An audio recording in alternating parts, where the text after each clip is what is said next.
Let's look ahead to the future and Man City's potential plans for the summer transfer window. Now, after spending around £180 million on new players in January, City will continue their squad rebuild in the summer with incoming sporting director Hugo Viana tasked with that rebuild and is expected to look to recruit a number of younger players and to sort of reduce the age profile of Pep Guardiola's squad. Now, midfield or centre midfield is believed to be a key area City is set to prioritise in the summer, and City have obviously been linked with a plethora of players recently. Now, before we discuss some specific names, Stevens, what Yeah. profile of midfielder do you think City will push to sign or prioritise this summer? And how many midfielders do you think they will look to sign? Or will that solely depend on maybe who leaves the club this summer? Um, so a few parts to that question. What I think would happen and what City will do are obviously very different things. I'm sort of the belief that City need to sort of go back to basics with Guardiola sort of football. I think City's main failings recently have been not the physicality, of course, that plays into it, but mainly just a lack of true technicians. So you think of Guardiola's very best sides, they can run, they can press. Of course, Kevin De Bruyne is very peak, is a box-to-box machine. People like Fernandinho would never stop running, and even David Silva was a workhorse in midfield. These guys could run, but more than that, these guys are also technical geniuses. And I think the true Guardiola sides, at the very best, they can do just about everything, and also everything with the ball at the same time. And I think City don't need, three players who are 6'5" who can run through people all day. Obviously, that would really help. But I think largely they need to be of the technical standard, that City led to City achieving great things. I think that's the main issue for me has been there's been such a drop off in quality, especially given the fact that Rodri's not been there this season. You cast your mind back to, David Silva and De Bruyne in midfield. Like you've got a playmaking genius there. Well, it could be either of them, but you've got someone with the control and the elegance and the composure of David Silva and the technical, almost incomparable vision of Kevin De Bruyne, while we having the brilliance of Fernandinho behind them, or the treble winning side of Rodri with immense complete midfielder, Gundogan's elegance, and once again De Bruyne there too, or Bernardo Silva in there, relentlessly hard working, but at the same time just the ball stuck to his feet. So I think City need to make sure they sign someone, whoever they sign, they have to have that technical brilliance because as much as football has, got more physical, and I do agree with Guardiola that it's more runners these days. I mean, the only way City are going to be at their very best still is if they sign geniuses. So that's what I want. Even though the defense midfielder, even the attacking midfielder, I think City really need to make sure they're technically brilliant. Because I look at recent signings, Calvin Phillips, Kovacic, Nunes. Look, they're good players to varying degrees, but they're not geniuses on the ball, and they're not the kind of person you could give the ball and they could just escape in the corner past two or three people with a moment of absurd vision or composure. And I think that, look, it's easier to say, go out and sign a genius, but their main attribute has to be their technical ability. Look at Joao Neves at PSG. He's tiny, but he can run all day. But he's got Verratti-like composure and an absolute genius. So that's, in my opinion, what I want from Manchester City this summer. People can run, of course, but they have to be technical geniuses. And I do think we need two midfielders. I think a central midfielder that is more leaning towards the defensive side, and I think a creative spark as well. If Kevin De Bruyne leaves, that is, presuming De Bruyne moves on, I think we need two midfielders personally. Yeah, and with sort of Rodri set to be available for the start of next season and City signing Nico Gonzalez in January, how much of a priority do you think it is for City to sign sort of a deep line midfielder or a holding midfielder? Do you think that's needed now?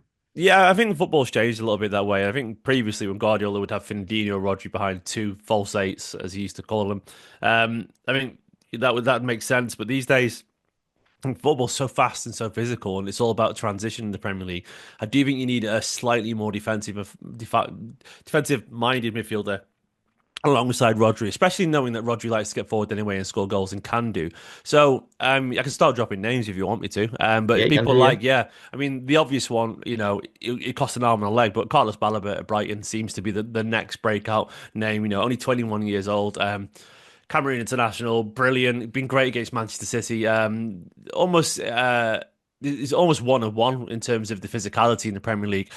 Good, strong, tall player, but comfortable with either feet, relentless energy, good pace, technically really good as well. He's only 21, but he's already got that Fernandinho dink to the back post thing lined up. Yeah, I think Carlos Balaba is the perfect sort of modern take, I would say, maybe on someone like Fernandinho. He's not Fernandinho. Not many people are. But he could be by the time he was 28 when Fernandinho joined Manchester City. Balaba could be absolutely elite and world class by then. I mean, he's a name that immediately stands out for me. The energy alongside Rodri, and of course, Nico Gonzalez there can do the similar thing. But Balaba, Premier League proven, seems to be getting better and better. I mean, I was doing some research for my content on my own channel, and he's one of the only players of his age under 23 that has like one plus completions of like dribbles and attempts on goal and progressive passes. And I'm kind of butchering the stat here, but essentially, there's only three people in Europe's top five leagues of a similar level in terms of statistically as he is. He's absolutely brilliant. So to me, Balaby would be perfect. You could go for someone like slightly younger, a bit more of a risk. Someone like maybe the young Norwegian lad like Naipan. Sverre Helseth Naipan, the 18-year-old sort of Norwegian wonder kid. I really like the look of him. He's a very complete central midfielder. Only 18, so he'd be more of a project. But alongside Nico Gonzalez or Rodri, he'd be great there, where he's got that sort of 360 vision. He's already physical. He glides past people for fun. He'd be younger enough to sort of accept a rotation role while also learning from the very best. Someone like him would be great. And then you could look at someone like Adam Wharton, at Crystal Palace. Once again, he costs a lot of money because he's 21 years old and he's English. But I really like the way he plays. He reminds me, and he pays me to say as a City fan, but people like Carrick or Scholes or someone like that. Reminds me a little bit of Michael Johnson, actually, an ex-Manchester City academy lad, the way that he elegantly strides around the pitch. But yeah, very composed, very intelligent player already doing it in the Premier League. And that's without even mentioning the potential attacking options. But those kind of names for me are the ones that you want alongside Rodri. A year ago, I would have said Bruno Guimaraes, but I think he's a bit too old now. And I think he's probably more wedded to Newcastle now after that Carabao Cup victory. But someone like a Balaba or Adam Wharton or Naipan, that kind of profile, in my opinion. Yeah, you mentioned Belabor there. I watched him live when City drew with Brighton recently, and I was really impressed by him, to be honest. Just aside from a big miss he had towards the end of the game that could have won it for Brighton, he was just so Yeah. composed in possession. He's big, he's skillful, he's strong. He just looks a really confident player in that midfield role. And yeah, Wharton, like I said, and Nipan as well. They're both players that have highly rated and linked with City. And in terms of maybe attacking sort of playmaker type midfielders as well. Obviously, De Bruyne is to leave. Who do you expect maybe City to target, or who would you like to target? Who could maybe fit into this Guardiola team? The obvious name is Florian Wirtz by Leverkusen. There's some rumours that he might sign a new contract and he might not go, but it's been reasonably well documented that City are interested in him. Look, a creative genius, such an elegant footballer, glides past people like Iniesta, got incredible vision, just constantly creating goals. And scoring goals as well at the same time since he broke through, and he's been playing football for an awful long time despite only being 21. He would cost about 130 million or something like that. He's going to be an absurd amount of money, but he is that level of almost guaranteed genius technically. This is what we were talking about earlier. You do need someone who has the real high level of technical brilliance, a phenomenal player, but he could cost too much. And there are some rumors that, City wouldn't be his preferred choice. And then there's a few other players I quite like. I'm quite a fan of Tijana Reinders over at AC Milan. He's 26 years old. He would be, in my opinion, a sort of Bernardo Silva replacement. Very comfortable on the ball. Dutch central midfielder, more of a complete midfielder as opposed to defensive one or attacking one. He can play either role. And I think he has the smarts and also the physicality because he's about 6'1" anyway. He's a good size, but it's the way the ball sticks to his feet and the way he's very comfortable in possession. He obviously plays at a club with very high profile already, lots of experience, and I don't think he'd cost an arm and a leg. I might be wrong there. Maybe I'm being naive, but I think he's a really good option. Of course, you've got people like Wirtz and Musiala over in the Bundesliga, but someone like Xavi Simons as well at RB Leipzig would be a really good fit. I've seen him play really well against City for RB before. I think he's available for about 65, 67 million, given a release clause in his contract. Look, such a brilliant player. He reminds me a little bit, obviously he's not De Bruyne, but he's got that same sort of bullet shot of De Bruyne and that same ability to drive through midfield past people, which De Bruyne had too. Very creative player, very two-footed.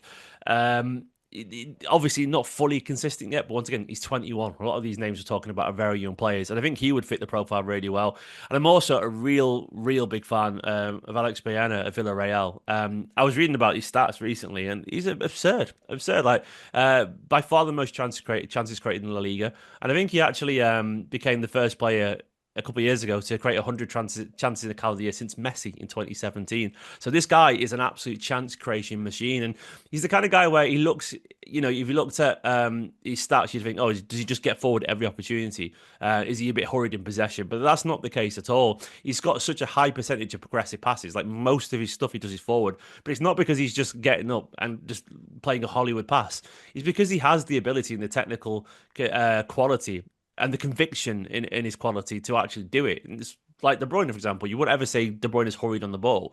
He just trusts his ability. He has great vision, and I think Bayana would be such a cheaper option compared to someone like Florian Wirtz. He can also play out wide a little bit, which would obviously add to the versatility.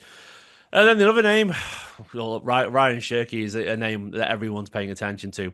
He would be a little bit of a luxury, and it's weird because look, he's just majestically talented, Ryan Shirky. Like reminds me a little bit of like Sami Nasri, young Sami Nasri at Arsenal, actually, where in terms of technically just magnificent. Like the ball is stuck to him. He looks joyous.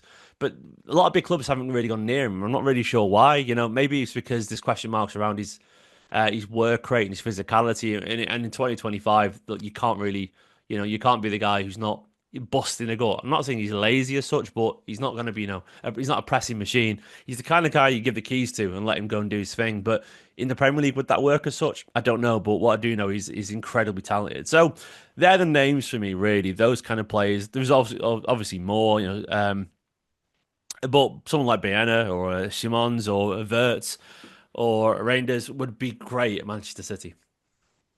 You mentioned earlier maybe City need two midfielders, probably one defensive minded and one attack minded, I assume as well. So if you were to pick two that City, the perfect two really for Guardiola's team, which two do you think you would go for? Oh, I think you'd go for Balliver. I think you would do. Probably Verts, if I'm being honest. Yeah. You got the physicality. I mean, a midfield of Rodri, one of Balliver or Nico Gonzalez behind Florian Wirtz or Marmoush or Foden or Echeverri or someone like that. It's just, yeah, that's ridiculous. And you've got all options covered there. And it's the right age profile, two 21-year-olds. Honestly, any names I mentioned today, I'd be happy with them because I don't think City are that far off. I think it's just a refreshing of the options. And all these players we talked about today, they're all such high quality technically. And that to me has to be the focus again. Like, I saw a lot of City fans talking about Morgan Rogers recently after the international break. And I saw some things this morning just online. And I actually someone suggested that, as good as Morgan Rogers is, he still probably wouldn't get into the peak Man City side. And I think that's true. Like Morgan Rogers is technically excellent, but I wouldn't say he's the composed genius that Guardiola usually goes for. And I think there's a lot of great players around, like Morgan Rogers, who's brilliant. But I do think there has to be someone of a more composed, higher standard because Manchester City under Guardiola, they're not going to play like Aston Villa do, and they're not going to play like Morgan Rogers does, where give him the ball and the bulldoze past people. That's not to say he can't pass and slow things down, but he's a bulldozer. And I do think we have to have players who can slow it down a little bit because we're playing against the parked buses, banks of defenders, and I want whoever it's going to be is someone who's very comfortable with that, someone who can do their part in a 30-40 pass sequence because that's what Manchester City do at their very best. Guardiola's not going to change his principles. I mean, he's had a slight obsession recently with runners like Nunes and people like that. But I don't think he really likes it. At its core, Guardiola. I think he goes against what he feels, and I think the way City have been playing recently with a little bit more energy on the break has been a compromise because we haven't got the players that we want. We haven't got Pete Gundogan or David Silva or Rodri there to slow things down a little bit as well. So I want to make sure City sign people who can put the foot on the ball, basically. Take the time, do the little triangles, the rondos, because that's what Guardiola does best.